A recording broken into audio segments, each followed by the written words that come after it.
Warning, this video contains spoilers for Fourth Wing. In the second half of the book, it finally clicks with Violet that Xaden is not just self-interested in his efforts to protect her, but has in fact decided not to hate her personally. That's right, she is not yet to the he cares about me as a person stage, even though that is clear to everyone. Instead, she's just like, well, I guess he must have changed his mind about wanting to off me. And so she asks him about this. She asks, what made you change your mind? And his response was really frustrating to me because I don't feel like we were yet at the point of a steamy confession, but that is what we get. What I didn't like about the placement here is that we haven't really had a moment between Violet and Xaden where he explains that he hasn't necessarily been out for blood this entire time, because it's clear that he hasn't been. This is the moment where I wanted him to show Violet that he's different than her mother. He's not a kill first and ask questions later sort of guy. Instead, he wants to figure out what kind of person someone is, because we have this moment at the very beginning where he sees that she's traded boots with that girl on the parapet, and he like squints at her, right? That's her perspective.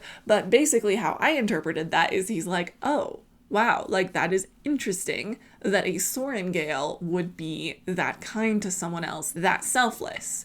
And I wish that this were the moment where he explains to her that he doesn't just blindly want to enact vengeance on the children of people that he hates, but rather that he's been trying to figure out Violet's deal this entire time. But we don't get that moment. Instead, it's a sexy moment between them where he confesses his undying love, basically. I feel like this confession here kind of turns him into someone who went from wanting to kill her to wanting to jump her bones, and that just isn't how the progression of Xaden and the portrayal of Xaden felt like through the book as I was reading it. So I felt like this moment kind of betrayed his character.